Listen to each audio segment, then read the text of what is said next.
Hello dear student. देखो तो बच्चों, हम लोग पिछली क्लास में पढ़ रहे थे एटॉमिक मास। देखिए, आज हम लोग कुछ लॉ के बारे में बात कर रहे हैं। तो जब आप एनसीईआरटी जब देखोगे तो सब लॉ शुरू में ही दे रखा है, लेकिन आप लोग टारगेट के बच्चे हैं तो कभी कभी क्या होता है ना, इससे थ्योरेटिकली क्वेश्चन आपसे पूछा जा सकता है ना। न्यूमेरिकली क्वेश्चन तो नहीं होता, लेकिन थ्योरेटिकली क्वेश्चन इससे पूछा जा सकता है। तो मुझे लगा चलो बता ही देता हूं, शुरू वजह से रहने देंगे, फिर लगा क्या मैं बता ही देता हूं, कल ये ना लगे सर आप मुझे ये नहीं बताए। चलिए, तो आज हम लोग कुछ लॉ के बारे में पढ़ते हैं। तो कुछ लॉ है, हम सबसे पहले लिखे हैं लॉ ऑफ डेफिनिट या constant proportion. Law of constant और डेफिनिट प्रोपोर्शन। ये लॉ ऑफ कांस्टेंट और डेफिनिट प्रोपोर्शन है क्या? तो लॉ ऑफ कांस्टेंट और डेफिनिट प्रोपोर्शन हम लोग कहते हैं किसको, ठीक है? तो इसको देने वाला था एक वैज्ञानिक था, जोसेफ प्रॉस्ट। क्या वैज्ञानिक का नाम था? Joseph Proust. तो इन्होंने क्या, देखिए कभी कोई थ्योरेटिकली क्वेश्चन आपसे पूछा जा सकता है, इसलिए आपको जानना चाहिए। तो ये जोसेफ प्रॉस्ट ने क्या बताया था, मैं आपको बता रहा हूं।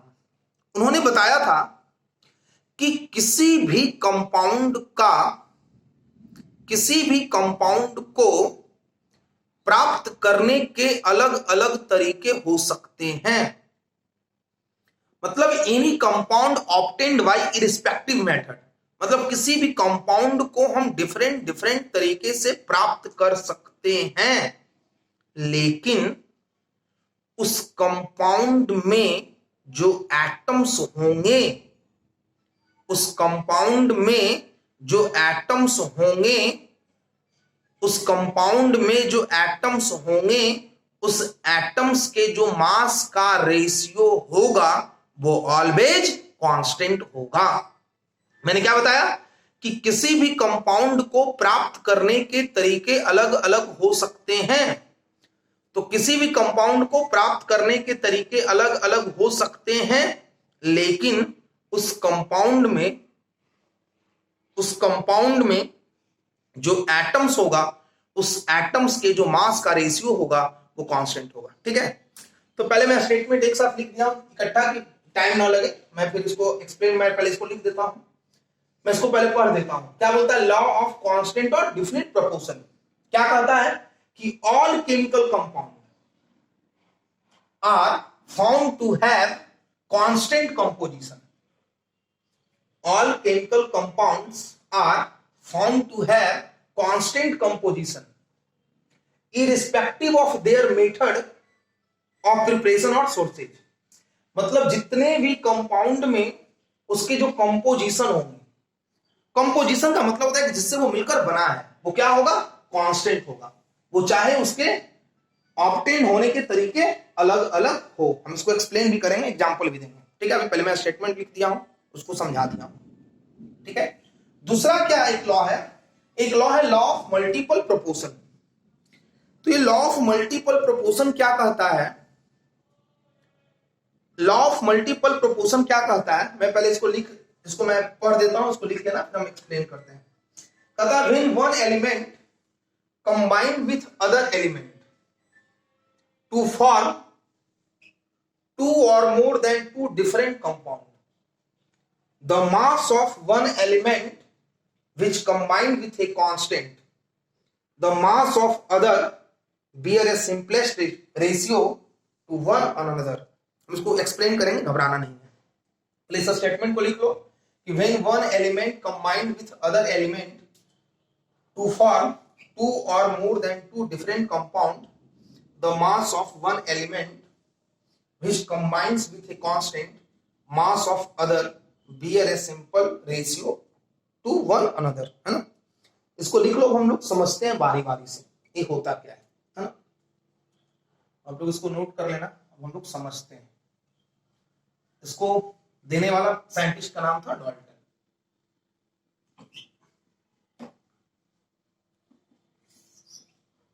तो देखो, तो हम सबसे पहले हम लोग समझने का प्रयास करते हैं कि लॉ ऑफ कांस्टेंट और डेफिनिट प्रोपोर्शन है क्या। लॉ ऑफ कांस्टेंट और डेफिनिट प्रोपोर्शन है क्या? कहता है कि किसी भी कंपाउंड को प्राप्त करने के तरीके अलग अलग हो सकते हैं। लेकिन उस कंपाउंड में जो एटम्स होगा, उस एटम्स का जो मास का रेशियो होगा वो कांस्टेंट होगा। जैसे एग्जांपल की अगर मैं बात करूं कि जैसे वाटर, तो अगर मैं इस H2O की अगर मैं बात करूं तो इस मैं H2O को मैं डिफरेंट डिफरेंट तरीके से प्राप्त कर सकता हूं। ये वाटर नदी का हो सकता है, झरने का हो सकता है, घर का हो सकता है, नाला का हो सकता है, नदी का हो सकता है, कहीं का हो सकता है। ये वाटर को प्राप्त करने के अलग अलग तरीके हो सकते हैं। कोई नदी से ले आया, कोई झरना से ले आया, कोई घर से ले आया, कोई नल से ले आया। इस वाटर को प्राप्त करने के तरीके अलग अलग हैं, लेकिन बताया कि इस वाटर में तो किससे मिलकर बना है वाटर? तो हाइड्रोजन और ऑक्सीजन। तो ये वाटर किससे मिलकर बना है? हाइड्रोजन और ऑक्सीजन। तो इस वाटर को प्राप्त करने के तरीके अलग अलग हो सकते हैं।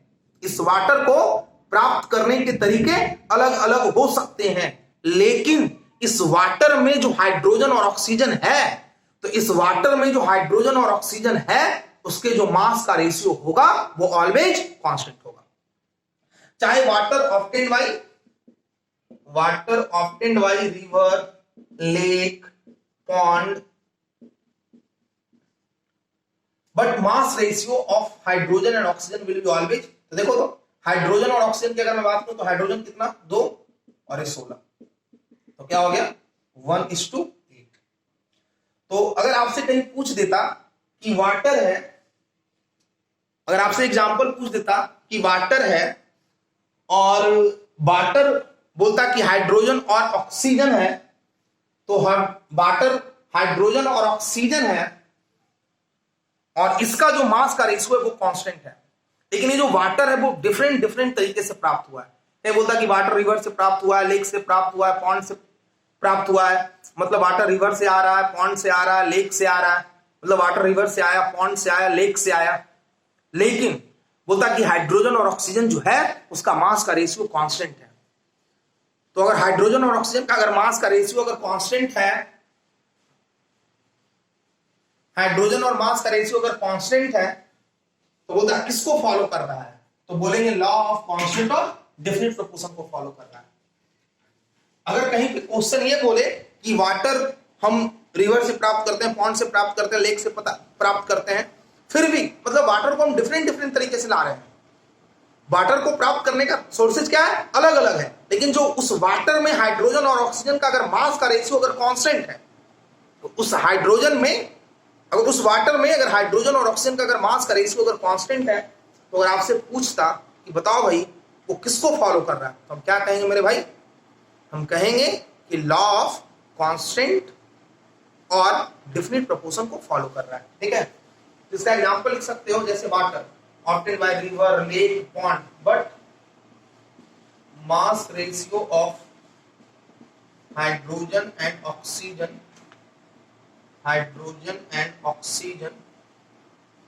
will be always 1:8, है ना? तो किसको फॉलो कर रहा है? लॉ ऑफ कांस्टेंट और डेफिनिट प्रोपोर्शन, है ना? मतलब किसी भी कंपाउंड का प्राप्त करने का सोर्सेज अलग अलग हो सकता है, लेकिन उस कंपाउंड में जो एटम्स हैं उस एटम्स का जो मास रेशियो होगा वो ऑलवेज कांस्टेंट होगा। ठीक है बच्चों, चलिए इसे हम लोग क्या बोले कि लॉ ऑफ कांस्टेंट और डेफिनिट प्रोपोर्शन, है ना? याद होना चाहिए आप लोगों को कि किसी भी कंपाउंड को प्राप्त करने के तरीके अलग अलग हो सकते हैं, लेकिन उस कंपाउंड में जो एटम्स होगा उस एटम्स का जो मास का रेशियो होगा वो ऑलवेज कांस्टेंट होगा। चलो इसको हम लोग लिख लिए होंगे, एग्जांपल भी आप लोग समझ गए होंगे कि अगर कहीं किस तरह से क्वेश्चन बोल दे कि वाटर है, वो रिवर से आया, लेक से आया, पॉन्ड से आया, लेकिन उसका मास का रेशियो जो है वो कांस्टेंट है, वो किसको फॉलो कर रहा है? तो आप बता दोगे कि वो लॉ ऑफ डेफिनिट प्रोपोर्शन को फॉलो कर रहा है। अब देखो थोड़ा हम एग्जांपल अगर हम देखें लॉ ऑफ मल्टीपल प्रोपोर्शन का, स्टेटमेंट लिख दिए थे लेकिन एग्जांपल समझना बहुत ही जरूरी है। लॉ ऑफ मल्टीपल प्रोपोर्शन, तो देखो यार लॉ ऑफ मल्टीपल प्रोपोर्शन है क्या? ये लॉ ऑफ मल्टीपल प्रोपोर्शन क्या कहता है? एकदम आराम से समझना है, ठीक है? एकदम घबराने की बात नहीं है, मैं जो बोलूंगा साथ साथ तुम भी बोलते चलना। अगर क्लास में रहते तब तो एकदम क्लास में याद करा देते। तो लॉ ऑफ मल्टीपल प्रोपोर्शन कहता है कि जब कोई दो एलिमेंट आपस में कंबाइन करके, जब कोई दो एलिमेंट आपस में कंबाइंड करके दो या दो से अधिक कंपाउंड बनाता हो। क्या कहता है बच्चों कि जब कोई दो एलिमेंट आपस में, जब कोई दो एलिमेंट आपस में कंबाइंड करके दो या दो से, जब कोई दो एलिमेंट आपस में कंबाइंड करके जब दो या दो से अधिक कंपाउंड बनाता हो। क्या बोले, याद हुआ कि जब कोई दो एलिमेंट आपस में कंबाइंड करके दो या दो से अधिक कंपाउंड बनाता हो और उसमें से अगर एक एलिमेंट का मास अगर कांस्टेंट हो, उसमें से अगर एक एलिमेंट का मास अगर कांस्टेंट हो, तो जो दूसरे एलिमेंट का मास होगा वो सिंपलेस्ट रेशियो होगा। याद हुआ? क्या बोले कि जब कोई दो एलिमेंट आपस में कंबाइन करके, जब कोई दो एलिमेंट आपस में कंबाइंड करके दो या दो से अधिक कंपाउंड बनाता हो, जब कोई दो एलिमेंट आपस में कंबाइंड करके दो या दो से अधिक कंपाउंड बनाता हो और उसमें से किसी एक एलिमेंट का मास, उसमें से किसी एक एलिमेंट का मास अगर कांस्टेंट हो, तो जो दूसरे एलिमेंट का जो मास का रेशियो होगा वो सिंपलेस्ट रेशियो होगा। देखो, इसको बोलने से समझने में ज्यादा से बोलता कि कार्बन और ऑक्सीजन, तो कार्बन और ऑक्सीजन आपस में मिलकर दो कंपाउंड बना रहे हैं। कौन कौन?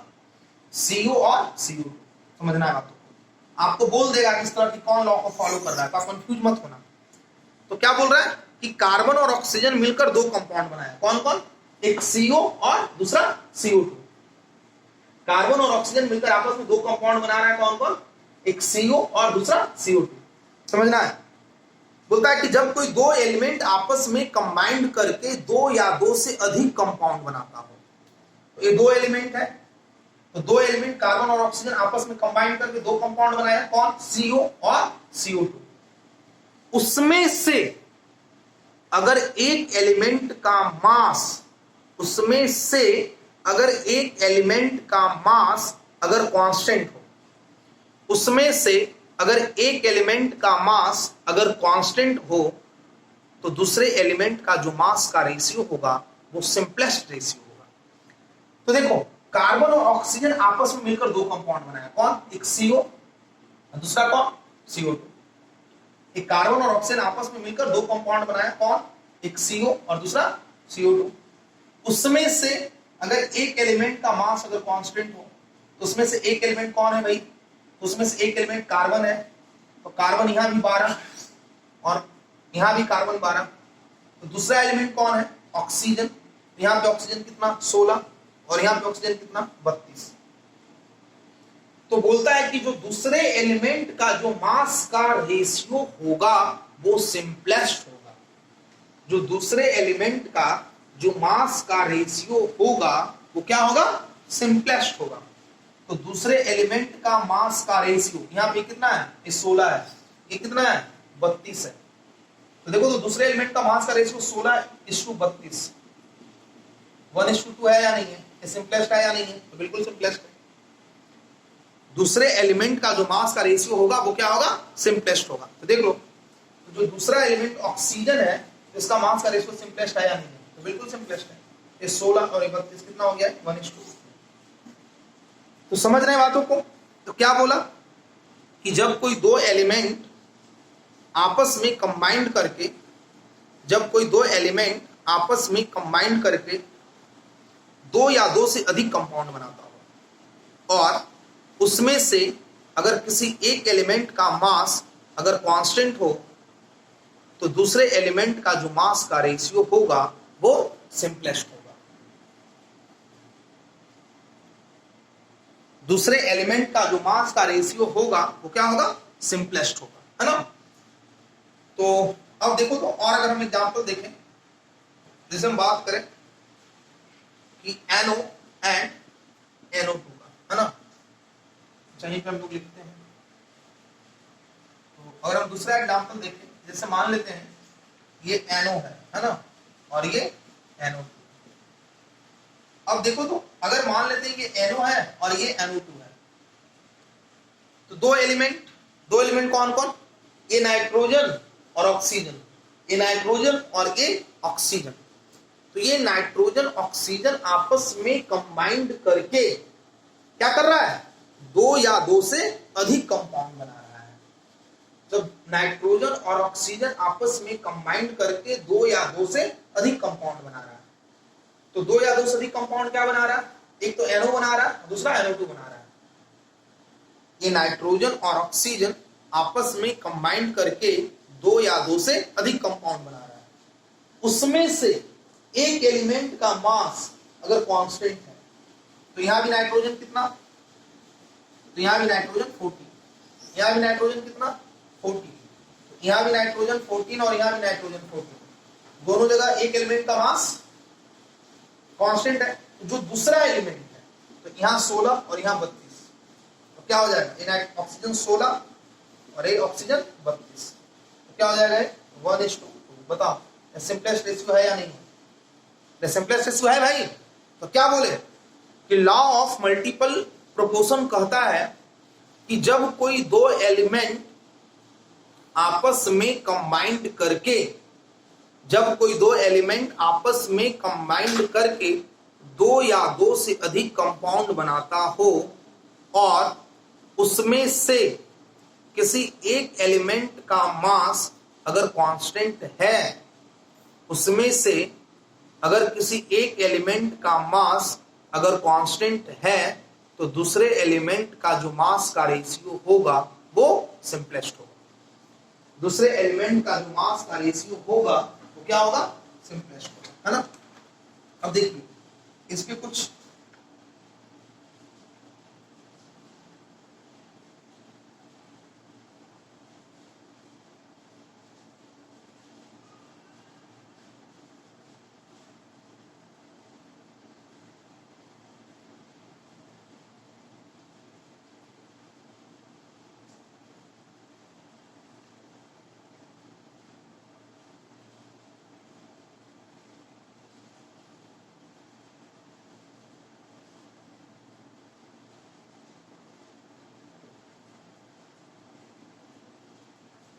देखिए आपके पैकेज में क्वेश्चन भी है, क्वेश्चन नंबर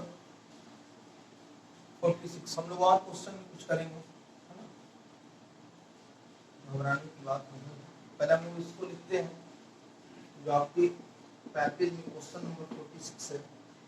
क्या कहता है, if water samples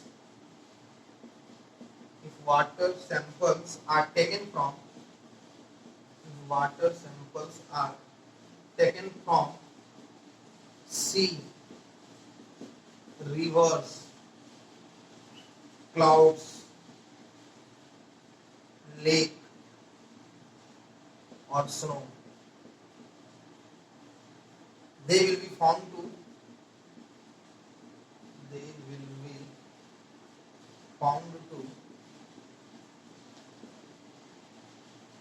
contain H2 and O2 in the fixed ratio of 1:8. The indicates the law of पहला मल्टीपल प्रोपोर्शन, दूसरा डिफिनिट प्रोपोर्शन, तीसरा रेसिप्रोकल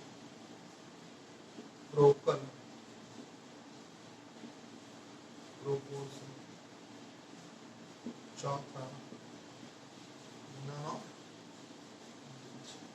है ना। देखो तो क्वेश्चन क्या कहता है, परी बोलता है water samples are taken from sea, river, clouds, lake और snow, they will be found to contain H2 and O2 in the fixed ratio 1:8। देखो मैं बोल रहा है ना कि अगली वाटर को हम डिफरेंट सोर्स से पता ऑब्टेन कर रहे हैं। कहां से ऑब्टेन कर रहे हैं, तो सी से, तो रिवर से, तो क्लाउड से, तो लेक से, तो स्नो से। मतलब वाटर को ऑब्टेन करने के सोर्सेज अलग अलग हैं। वो सोर्सेज क्या क्या है, सी है, तो रिवर है, तो क्लाउड है, तो लेक है, तो स्नो है। लेकिन फिर भी हाइड्रोजन और ऑक्सीजन का जो मास का रेशियो है वो फिक्स है। वो क्या है, 1:8 है। फिर भी हाइड्रोजन और ऑक्सीजन का जो मास का रेशियो है वो क्या है, फिक्स है। वो क्या है, 1:8 है। तो बताए थे कि अगर किसी भी कंपाउंड को अगर ऑब्टेन करने का तरीका अगर अलग अलग है, अगर हम उसको डिफरेंट सोर्स से ऑब्टेन कर रहे हैं, लेकिन अगर उसका मास रेशियो अगर फिक्स्ड हो, अगर मास रेशियो अगर कांस्टेंट हो, तो किसको फॉलो करता है, तो लॉ ऑफ डेफिनेट प्रोपोर्शन। इसका ऑप्शन क्या हो जाएगा, सेकंड हो जाएगा। किसको फॉलो करता है, लॉ ऑफ डेफिनेट प्रोपोर्शन, है ना।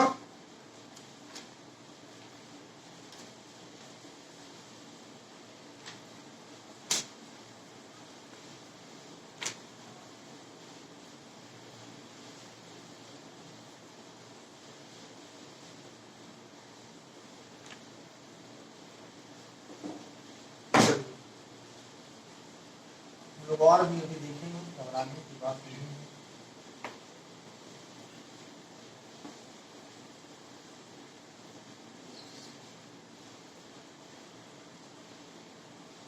देखिए एक लॉ है, आप लोग सुने भी होंगे नाम, law of conservation of mass. Law of conservation of mass. तो देखो ये लॉ ऑफ कंजर्वेशन ऑफ मास को देने वाला वैज्ञानिक था लैबोजियर। आपको नाम सुने होंगे। तो लैबोजियर ने क्या बताया कि mass neither be create nor be destroyed. Mass neither be create nor be destroyed, it only can exchange from one form to another form. मतलब मास नेवर बी क्रिएट, मतलब मास जो होंगे वो कंजर्व रहे, है ना। इन्होंने बताया कि mass never be create not destroyed, है ना। ना तो क्रिएट होता है ना तो डिस्ट्रॉयड होता है, सिर्फ क्या होता है, वो एक फॉर्म से दूसरे फॉर्म में वो कन्वर्ट होता है ना। जैसे देखो हम लोग लिखते हैं H2 प्लस हाफ O2, क्या लिखते हैं, H2। तो अगर हम लिखे कि H2 plus half O2 H2, अब देखो तो ये H2 का 1 मॉलिक्यूल कितना हो गया, ये 2 ग्राम। O2, तो O2 का मॉलिक्यूलर वेट कितना होता है, 32। यहाँ पे कितना O2 है, हाफ है, तो कितना हो गया ये 16 ग्राम। तो देखो ये पहले कितना था, 2 + 16, ये है 18 ग्राम। और ये भी कितना है, 2 + 16, ये भी कितना है 18 ग्राम। तो देखो ये पहले भी 18 ग्राम था और ये अब भी 18 ग्राम है बच्चों। इसका मास न तो क्रिएट हुआ न तो डिस्ट्रॉयड हुआ। तो इन्होंने बताया था कि इसका मास न तो क्रिएट होता है न तो डिस्ट्रॉयड होता है। मतलब कि जितना मास रिएक्टेंट का उतना ही मास प्रोडक्ट का। मतलब इन्होंने बताया था कि रिएक्टेंट का वेट और प्रोडक्ट के जो वेट होते हैं आपस में इक्वल होते हैं। तो आप लिख सकते हो कि weight of reactant equal to weight of product. हाँ ये हो सकता है कि पहले एज ए रिएक्टेंट ये H2 + O2 था और प्रोडक्ट H2O है, मतलब ये बदल सकता है, लेकिन जो उसका वेट होगा जितना पहले था उतना अब भी है। तो उन्होंने बताया था कि लॉ ऑफ कंजर्वेशन ऑफ मास ने बताया कि जो तुम्हारा मास है, जो तुम्हारा वेट है, उस ना तो क्रिएट होगा ना तो डिस्ट्रॉयड होगा। हाँ पहले ये हो सकता है कि पहले H2O2 था अब H2O है, लेकिन अगर हम वेट की बात करेंगे तो पहले भी 18 ग्राम था और अब भी ये 18 ग्राम है। ये किसने बताया था, तो लॉ ऑफ कंजर्वेशन ऑफ मास ने बताया था, है ना। मतलब रिएक्टेंट के जो वेट होंगे वो प्रोडक्ट के वेट के इक्वल होंगे।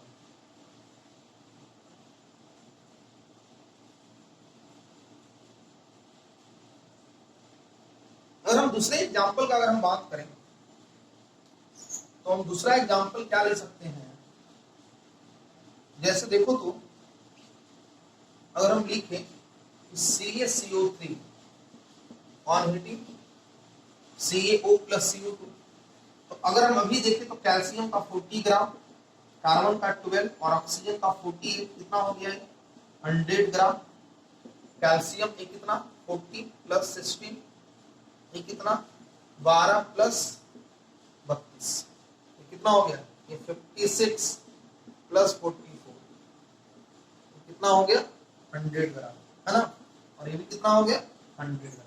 मतलब law of conservation of mass क्या बताया कि जो रिएक्टेंट का वेट होगा, मतलब वेट ऑफ रिएक्टेंट जो होंगे वो प्रोडक्ट के वेट के इक्वल होंगे।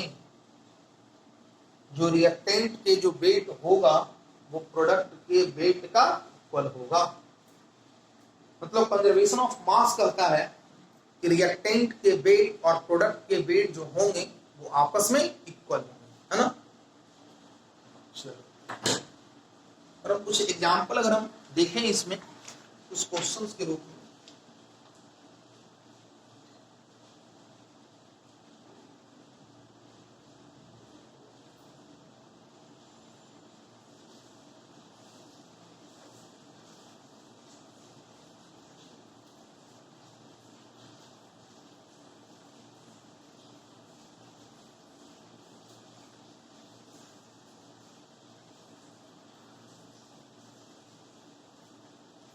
देखो हम एक क्वेश्चन हम आपको लिख रहे हैं। एक क्वेश्चन क्या है, पता है कि 1.80 gram of a certain metal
चलिए अब क्वेश्चन लिख लो, मैं पढ़ देता हूं। बोलता है 1.80 gram of a certain metal whorl in oxygen gave 3 gram of its oxide. ठीक है, फिर क्या बोल रहा है कि 1.50 gram of the same metal heated in the steam to gave 2.5 gram of its oxide so that These results illustrate the law of constant proportion। ठीक है, इसको लिख लो, मैं मिटाऊंगा, मैं क्वेश्चन को डिस्कस करूंगा।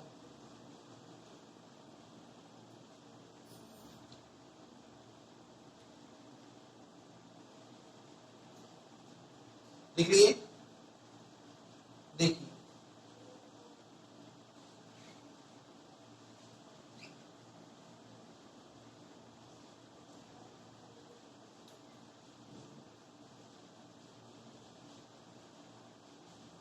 देखिए क्वेश्चन को पढ़िए। बोल रहा है कि जब 1 पॉइंट, देखिए यहाँ पे मेटल ऑक्साइड दो तरीके से ऑब्टेन्ड हो रहा है। पहला बोल रहा है कि 1.80 gram of a certain metal, कोई भी मेटल है जो ऑक्सीजन से रिएक्ट करके 3 ग्राम ऑफ ऑक्साइड बना रहा है। यहां पे मेटल का ऑक्साइड दो तरीके से ऑब्टेन हो रहा है। पहला, मान लेते हैं कि कोई मेटल है जो ऑक्सीजन से रिएक्ट करके मेटल ऑक्साइड बना रहा है ना। कह रहा है कि 1.80 gram of a certain metal warmed in oxygen to give 3 gram of its oxide. बोलता है कि ए 1.8 gram of metal, certain metal work in oxygen to give 3 gram of its oxide. कितना ग्राम ऑक्साइड बना रहा है? ये 3 ग्राम ऑक्साइड बना रहा है। ठीक है। दूसरा क्या बोलता है कि 1.5 ग्राम ऑफ सेम मेटल, इसके साथ रिएक्ट करके, अस्टीन के साथ रिएक्ट करके क्या बना रहा है? तो ये यहां पे लिखता हूं थोड़ा सा,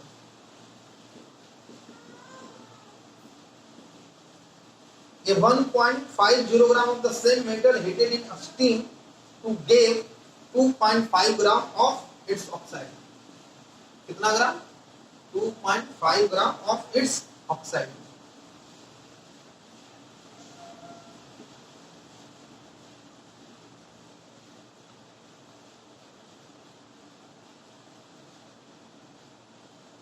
तो बोलता है ये प्रूफ करके बताओ कि ए जो है वो लॉ ऑफ कांस्टेंट या डिफरेंट प्रोपोर्शन को फॉलो कर रहा है, उसको सेटिस्फाइड कर रहा है। ये लॉ ऑफ कांस्टेंट और डिफरेंट प्रोपोर्शन को कैसे सेटिस्फाइड कर रहा है? देखो, मैं आपको प्रूफ करके बताता हूं कैसे प्रूफ करना है। देखो तो ये मेटल ऑक्साइड को प्राप्त करने का दो तरीका है। ये मेटल ऑक्साइड दो डिफरेंट तरीके से ऑब्टेन हो रहे हैं। तो ये पहला मेटल ऑक्साइड कैसे ऑब्टेन हो रहा है? तो पहला metal oxide obtain by metal जब ऑक्सीजन के साथ रिएक्ट कर रहा है तो ये मेटल ऑक्साइड बना रहा है। मतलब पहला जो तरीका है कि जब मेटल ऑक्सीजन के साथ रिएक्ट कर रहा है तो ये मेटल ऑक्साइड बना रहा है। और दूसरा क्या तरीका है? जब ये मेटल स्टीम के साथ रिएक्ट कर रहा है तो ये मेटल ऑक्साइड बना रहा है ना। मतलब ये जो मेटल है, ये जो मेटल ऑक्साइड है, दो डिफरेंट तरीके से ऑब्टेन हो रहे हैं, दो डिफरेंट सोर्स से आ रहे हैं। मतलब this metal oxide obtain by two different source. मतलब ये जो मेटल ऑक्साइड है वो दो डिफरेंट तरीके से ऑब्टेन्ड हो रहा है। और वो दो डिफरेंट तरीका क्या है? तो पहला मेटल ऑक्साइड जो है वो आ रहा है जब मेटल का रिएक्शन किसके साथ किया जा रहा है? ऑक्सीजन के साथ किया जा रहा है। और दूसरा कैसे ऑब्टेन्ड हो रहा है? जब ये मेटल स्टीम के साथ रिएक्ट कर रहा है। जब वो मेटल किसके साथ रिएक्ट कर रहा है? स्टीम के साथ रिएक्ट कर रहा है। मतलब ये जो मेटल ऑक्साइड है, तो ये जो मेटल ऑक्साइड है दो डिफरेंट तरीके से ऑब्टेन्ड हो रहा है। बोलो कोई दिक्कत? लेकिन क्या बोला कि दो किसी भी कंपाउंड को प्राप्त करने के तरीके अलग अलग हों, लेकिन उस कंपाउंड में जो मास का रेशियो है वो कांस्टेंट होना चाहिए। तो देखो कैसे हम इसको प्रूव करें, पहले सोचने आना चाहिए हम कैसे इसको प्रूव कर देंगे कि लॉ ऑफ डिफरेंट प्रोपोर्शन को फॉलो कर रहा है। आप कैसे सोचोगे? तो आपके मन में आएगा कि सर देखते हैं ये जो मेटल ऑक्साइड है दो तरीके से आ रहे हैं। पहला जब मेटल ऑक्सीजन से रिएक्ट कर रहा है, दूसरा जब मेटल स्टीम से रिएक्ट कर रहा है। मतलब ये जो मेटल ऑक्साइड है उस मेटल ऑक्साइड का प्राप्त करने का तरीका अलग अलग है।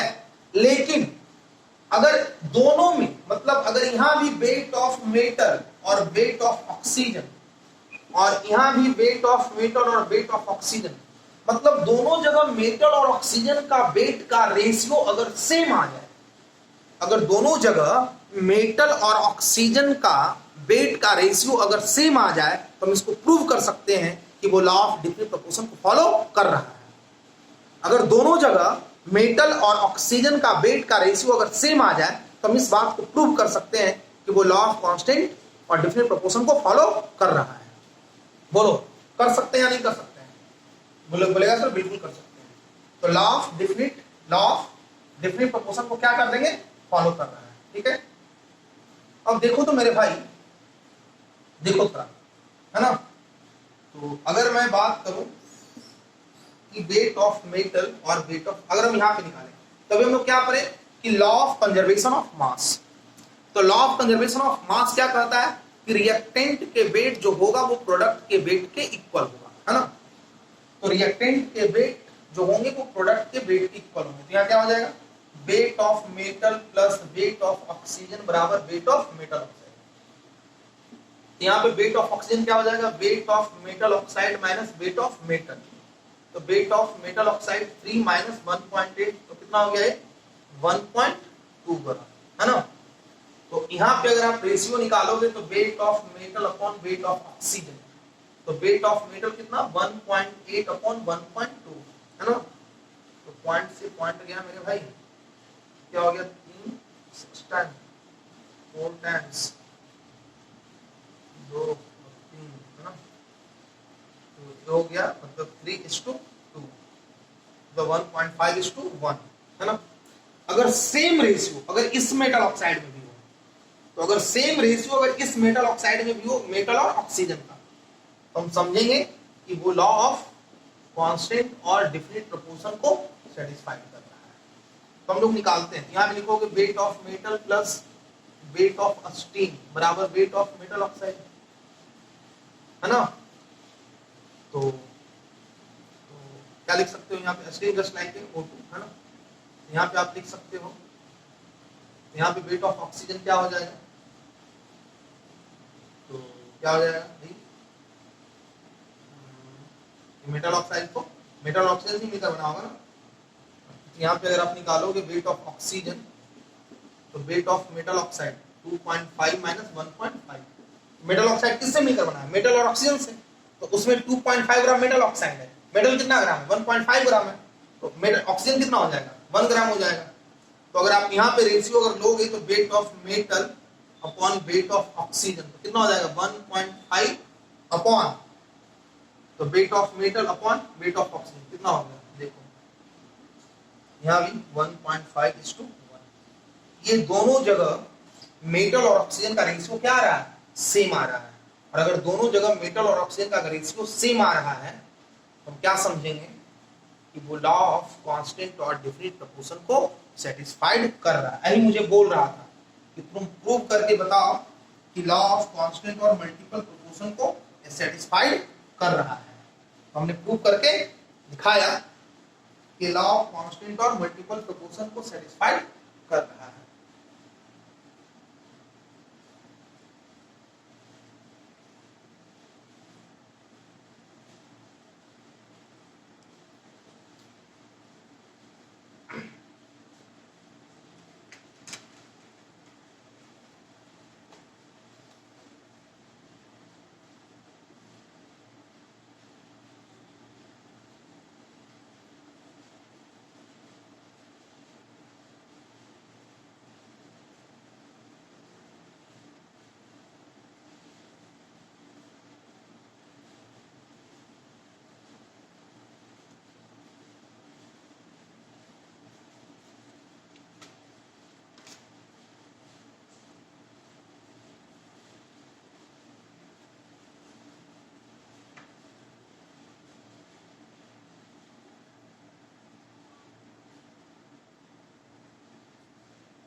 देखो तो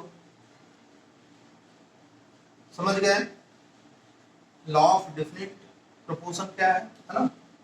तो लॉ ऑफ डेफिनिट प्रोपोर्शन है कि जब कोई कंपाउंड को ऑब्टेन करने का तरीका डिफरेंट डिफरेंट हो, है ना।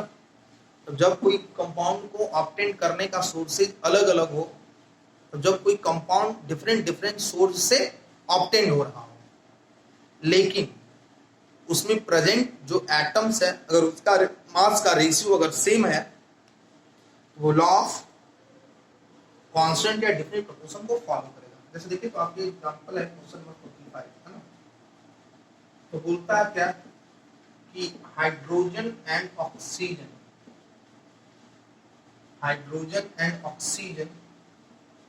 combine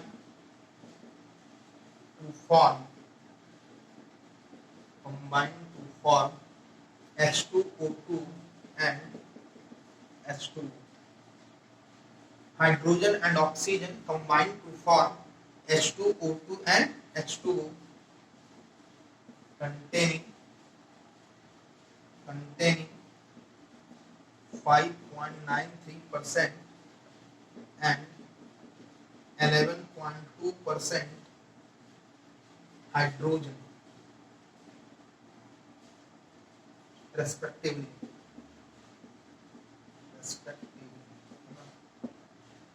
The data illustrate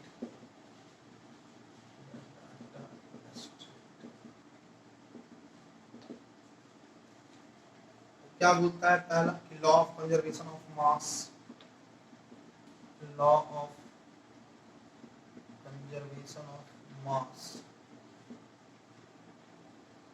दूसरा क्या बोलता है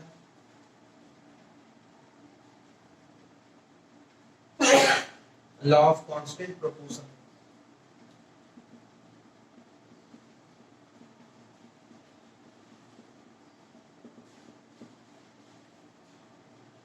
तीसरा क्या बोलता है लॉ ऑफ रेसिप्रोकल प्रोपोर्शन,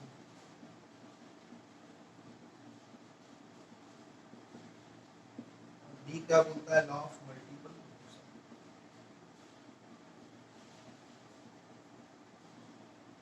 कभी कभी क्या होता है ना क्वेश्चन में फालतू का भी डाटा दिया जाता है। क्या बोल रहा है hydrogen and oxygen combine to form H2O2 and H2O, है ना। बोलता है हाइड्रोजन और ऑक्सीजन जो है ये कंबाइन करके क्या बना रहा है टू फॉर्म H2O2 और H2O बना रहा है ना। मतलब हाइड्रोजन और ऑक्सीजन आपस में कंबाइन होकर H2O2 और O2 बना रहा है ना, कंटेनिंग इतना परसेंट एंड इतना परसेंट ऑफ हाइड्रोजन। मतलब इस H2O2 में इतना परसेंट हाइड्रोजन है और इस H2O में इतना परसेंट हाइड्रोजन है ना। तो अगर आप निकालोगे इस H2O2 में इतना परसेंट हाइड्रोजन और इस H2O में इतना परसेंट हाइड्रोजन, तो आप देखोगे कि हाइड्रोजन का मास सेम ही आएगा। आपको थोड़ा सा डेविएट करने के लिए ऐसे लिखा है, ठीक है। तो अगर आप H2O2 में निकालोगे तो क्या हो जाएगा, H2O2 कितना है 34, तो आप निकालोगे तो हाइड्रोजन का परसेंटेज लगभग हाइड्रोजन का वेट उतना ही आएगा। मतलब आपको थोड़ा सा डेविएट करने के लिए लिख दिया है जिससे थोड़ा आपके मन में कंफ्यूजन जनरेट है ना। लेकिन आप अगर इस तरह का क्वेश्चन है तो आपको कंफ्यूज होना नहीं है, वैसे आप परसेंटेज उतना टाइम बर्बाद नहीं करना है। बस आपको ये देख लेना है क्या बोल रहा है कि hydrogen and oxygen combine to form H2O2 and H2O। आप चाहो तो वेट निकाल सकते हो, दोनों में हाइड्रोजन का परसेंटेज निकालने बताए हैं, लेकिन हम ऐसे देख लेते हैं। यहां भी देखो तो H2O2 है, मतलब यहां भी हाइड्रोजन के 2 एटम और यहां भी हाइड्रोजन के 2 एटम है। अगर ये नजर आ जाए तो आप चाहो तो उतना टाइम बर्बाद करके वेट निकाल सकते हो, चाहो तो बिना टाइम बर्बाद किए वेट मतलब ऐसे देख सकते हो। मतलब ये देखो दोनों कंपाउंड हाइड्रोजन और ऑक्सीजन के मिलने से ही बन रहा है। दोनों कंपाउंड जो ये H2O2 है या ये H2O है, ये जो H2O2 है या ये H2O है, ये जो दोनों कंपाउंड है, तो ये जो दोनों कंपाउंड है वो हाइड्रोजन और ऑक्सीजन के मिलने से ही बन रहा है। ये जो दोनों कंपाउंड है वो हाइड्रोजन और ऑक्सीजन के मिलने से ही बन रहा है। दोनों कंपाउंड कैसे बन रहा है, हाइड्रोजन और ऑक्सीजन को मिलने से ही बन रहा है ना। तो जब दोनों कंपाउंड हाइड्रोजन और ऑक्सीजन के जब मिलने से बन रहा है तो क्या कहता है, तो कहता है कि जब कोई दो एलिमेंट आपस में मिलकर दो या दो से अधिक कंपाउंड बनाता हो, जब कोई दो एलिमेंट आपस में मिलकर दो या दो से अधिक कंपाउंड बनाता हो, जब कोई दो एलिमेंट आपस में मिलकर दो या दो से अधिक कंपाउंड बनाता हो और उसमें से अगर किसी एक एलिमेंट का मास अगर कांस्टेंट है, अगर उसमें से अगर किसी एक एलिमेंट का मास अगर कांस्टेंट है तो दूसरे एलिमेंट का जो मास का रेशियो होगा वो सिंपलेस्ट रेशियो होगा। दूसरे एलिमेंट का जो मास का रेशियो होगा वो क्या होगा? सिंपलेस्ट रेशियो होगा, है ना। तो देखो ये दो एलिमेंट, तो दो एलिमेंट कौन कौन? हाइड्रोजन और ऑक्सीजन। हाइड्रोजन और ऑक्सीजन ये दोनों आपस में मिलकर क्या कर रहा है? दो कंपाउंड बना रहा है। कौन कौन बना रहा है? तो ये H2O2 बना रहा है और H2O बना रहा है। ये तो बोले थे कि जब कोई दो एलिमेंट आपस में मिलकर दो या दो से अधिक कंपाउंड बनाता हो, जब कोई दो एलिमेंट आपस में मिलकर दो या दो से अधिक कंपाउंड बनाता हो और उसमें से अगर किसी एक एलिमेंट का मास अगर कांस्टेंट हो, तो इस क्वेश्चन में तो हाइड्रोजन और ऑक्सीजन आपस में मिलकर दो या दो से अधिक कंपाउंड बना रहा है। दो कंपाउंड बना रहा है कौन कौन? H2O2 और H2O बना रहा है। उसमें से एक एलिमेंट का मास कांस्टेंट है, ये H2O2 और ये H2O। यहां पे हाइड्रोजन 2 ग्राम और यहां पे हाइड्रोजन 2 ग्राम। तो उसमें से अगर एक एलिमेंट का मास अगर कांस्टेंट हो तो दूसरे एलिमेंट का जो मास का रेशियो होगा वो सिंपलेस्ट होगा। तो दूसरा एलिमेंट कौन है? O2 है और O है। तो देखो 2:1 रेशियो सिंपलेस्ट है या नहीं? तो किसको फॉलो करेगा? Law of multiple proportion. तो देखो इसका डी ऑप्शन होगा, 55 का डी, है ना। अब तो आप चाहो तो इसका परसेंटेज से हाइड्रोजन का वेट, लेकिन इतना करने का फायदा नहीं है, फालतू का टाइम बर्बाद करने से कुछ होता नहीं है ना। तो आप ऐसे ही इसको बना सकते हो, इसको लिख लो।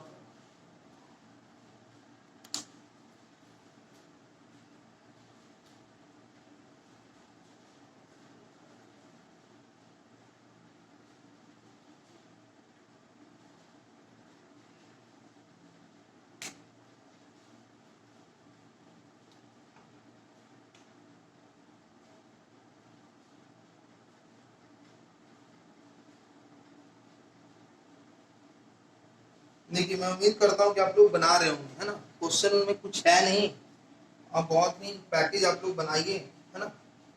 कुछ नॉर्मलिटी वगैरह का क्वेश्चन है तो अभी तो वो बनेगा नहीं,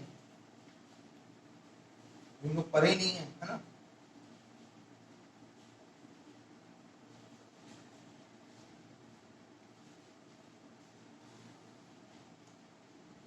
मैक्सिमम देखिए बहुत इजी क्वेश्चन है, आप इसको कर सकते हो। जैसे एक्सरसाइज 1 का क्वेश्चन नंबर 1 देखते हैं, तो 4 क्वेश्चन करते हैं। क्या बोलता है? Mass of 1 atom of hydrogen is, तो बोलता है mass of 1 atom of hydrogen is, है ना। बोलिए तो मास ऑप्शन दे रखा है क्या? तो 1.66 into 10 की पावर -24 ग्राम। V क्या रखा है? 10 की पावर -22 ग्राम। C क्या दिया हुआ है? 10 की पावर -23 ग्राम। D क्या दिया हुआ है? 10 की पावर -25 ग्राम। बोलो। तो बोलता है mass of 1 atom of hydrogen is, है ना। बोलता है एक एटम हाइड्रोजन का मास बताओ। क्या नहीं बता सकते हो क्या? हम लोग पढ़े थे weight of L, total number of atoms. तो टोटल नंबर ऑफ एटम्स बराबर क्या पढ़ा था? तो given weight in gram upon atomic weight into Avogadro number पढ़े थे। तो total number of atom 1, given weight आपसे पूछा जा रहा है एटॉमिक मास 1 इनटू Na, तो 1/Na x। देखो हम बताए थे इसका कैलकुलेशन 1.66 इनटू 10 की पावर -24। थोड़ा फास्ट करें। क्या बोलता है? Mass of 1 atom of hydrogen. तो mass of 1 atom of hydrogen मतलब टोटल नंबर ऑफ एटम्स दिया हुआ है, और टोटल नंबर ऑफ एटम्स देकर आपसे वेट पूछा जा रहा है ना। तो टोटल नंबर ऑफ एटम्स अगर गिवन हो और आपसे वेट पूछा जाए तो क्या हो जाएगा? Given weight by atomic weight into Avogadro number होगा क्या? तो given weight by atomic weight into Avogadro number, है ना। यहां से हम क्या निकाल लिए?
देखिए क्वेश्चन है, इसको थोड़ा करवा देते हैं, इजी क्वेश्चन है।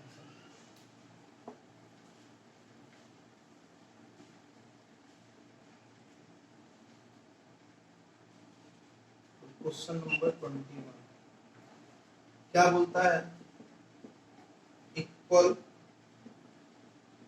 masses of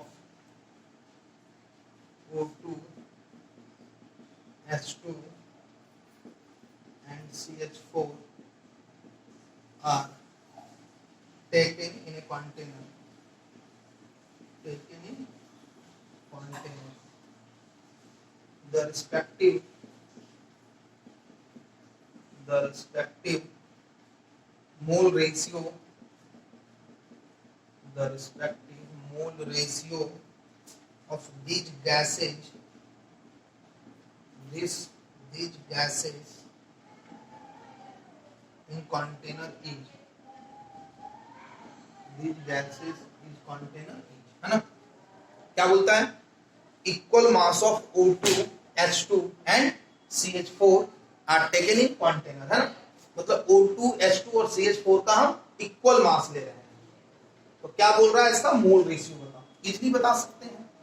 तो अगर इसको भी अगर x ग्राम लेंगे तो number of mole of O2 क्या हो जाएगा, तो x/32। अगर हम इसको भी अगर हम x लेंगे तो number of mole of H2 कितना हो जाएगा, 1:2। और अगर हम इसको भी अगर हम x लेंगे तो number of mole of CH4 कितना हो जाएगा, x/16 होगा क्या, बताओ। तो हम लिखेंगे x/32, ये भी x हो जाएगा, x/2 रेशियो x/16। तो x से तो x चला जाएगा, ये क्या बचेगा 8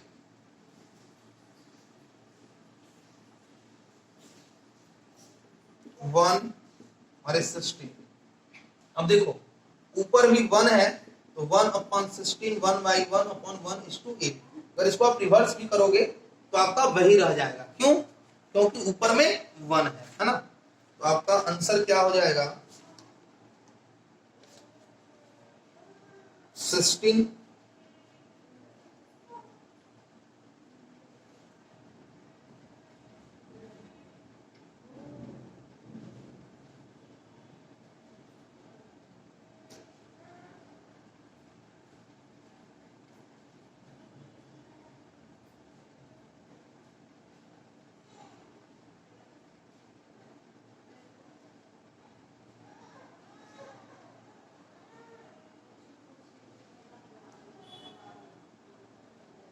O2 का हो जाएगा 16 into 1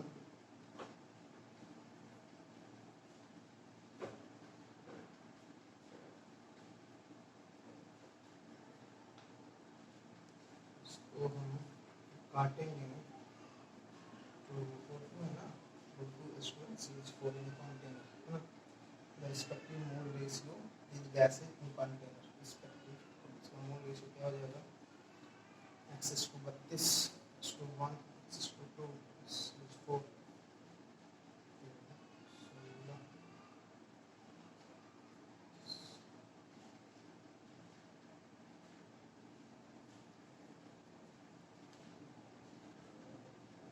ऑप्शन ही नहीं है इसमें।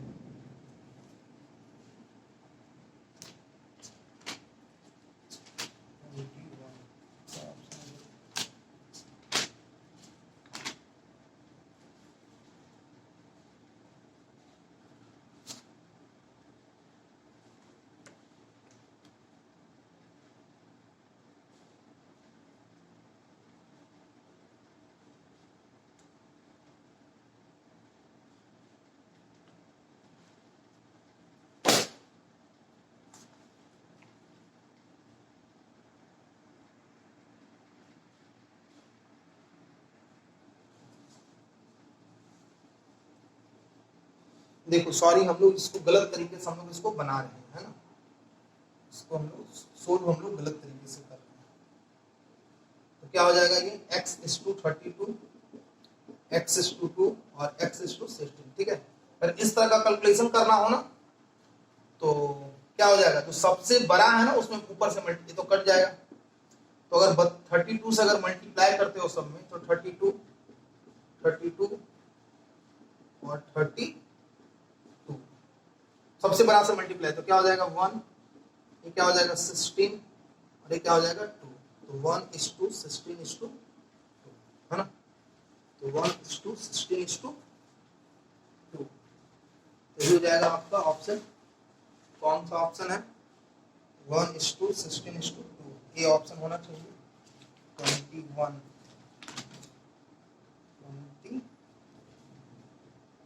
का। हाँ ठीक है, थोड़ा सा माइनस स्किप कर गया था, है ना। तो अगर इस तरह का कैलकुलेशन करना होगा तो जो सबसे बड़ा होगा डिनोमिनेटर में उससे मल्टीप्लाई कर लेना, ठीक है। और उससे मल्टीप्लाई करने से कैलकुलेशन आपका इजीली हो जाएगा। तो यहाँ सबसे बड़ा 32 था तो हम 32 से सब ऊपर मल्टीप्लाई कर लिए, ये x कट गया तो क्या बचा यहाँ 1, 16 और 2 बचा, है ना। क्या करना है, जो नीचे में सबसे बड़ा होगा उससे सबसे ऊपर में मल्टीप्लाई कर लेंगे सबसे, मतलब किसी प्रकार से इसको रिमूव कर लेना है। तो 32 में सबसे मल्टीप्लाई करेंगे तो कोई फर्क नहीं पड़ेगा। तो 32 से जो सबसे बड़ा होगा तो क्या हो गया, ये 1 हो गया, ये 16 हो गया, ये 2 हो गया। तो आपका आंसर क्या आ गया 1:16। चलो ठीक है, हम लोग नेक्स्ट क्लास में